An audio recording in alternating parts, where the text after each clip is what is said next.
lagi, kalau terketuk airbag dengan kuat tanpa sengaja, apa yang akan berlaku kepada airbag itu? Adakah airbag itu akan terkeluar? Tidak. Ketuklah sekuat mana pun dia tak keluar.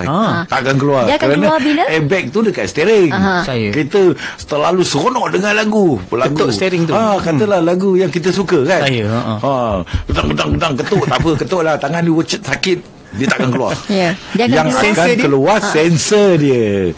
Bila langgar je sensor dia lebih 5 km per hour yang ada di sekeliling bumper atau di belakang bumper atau di sekeliling pintu, yang mudah, yang first touch, dia akan blow. Itu sebab berbeza. Ada satu airbag, ada dua airbag, dan paling banyak hari ni adalah 9 airbag. Dahsyatnya. 9. Yang satu tu kiri dan kanan panjang saja airbag tu. Jadi dia akan selamat. Orang yang duduk kat dalam tu, sorry juga, kita akan bercerita. Macam contoh kereta Peugeot. Semalam saya test kereta Peugeot 2 hari lepas kita test kereta Peugeot 508. Bukan nak kempen, tetapi keselamatan. Walaupun dia 1.6, dia ada turbo, memang dia punya power memang dia berbeza, dan dia memang bagus. Dalam hujan pun saya pandu memang hebat. Dan dia punya seat boleh jadi panas. Bila kita duduk sejuk, kita boleh tukar jadi panas. Itulah baru best. Dan dia punya safety tinggi melalui ASRS dan ABS. SRS tu adalah airbag lah ya. Jadi dia ada depan, ada kiri, audio system yang hebat. Jadi ini akan memberikan pemanduan yang selesa. Okey, kalau airbag dah terkeluar tu, dia akan masuk, kita akan pakai benda airbag yang sama, yang baru. Kena baru terus. Dan dia punya sensor yang meletup, yang touch, kena tukar.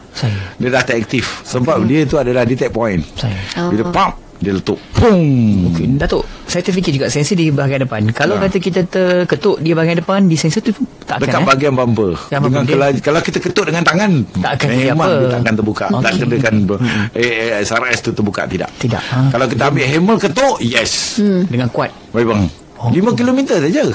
Bermakna kereta tu free gear, langgar je, kedang, dia memang keluar. Tetapi kalau dia sengit, ni kita bayangkan kereta macam ni, kalau dia sengit macam gini, dia tak buka.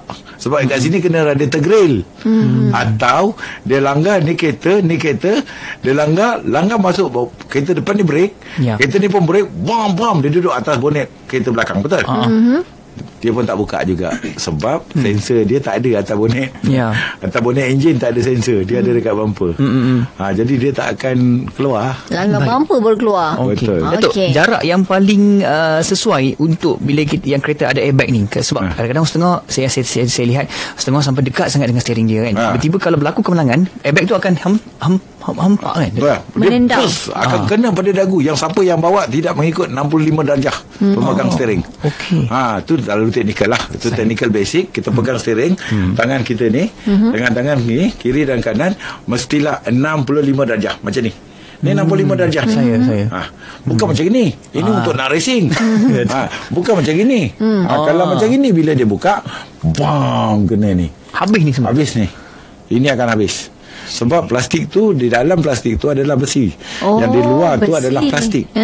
Plastik adalah komposit yang tahan kena panas, yang tahan lembik, yang tahan ketika dia umur berusia lebih daripada 20 tahun. Jadi semua dekat situ. Dia punya pressure yield dengan pressure fall dia tinggi. Jadi plastik tu memang kuat. Dipanggilkan komposit. Dia adalah polimer. Seterusnya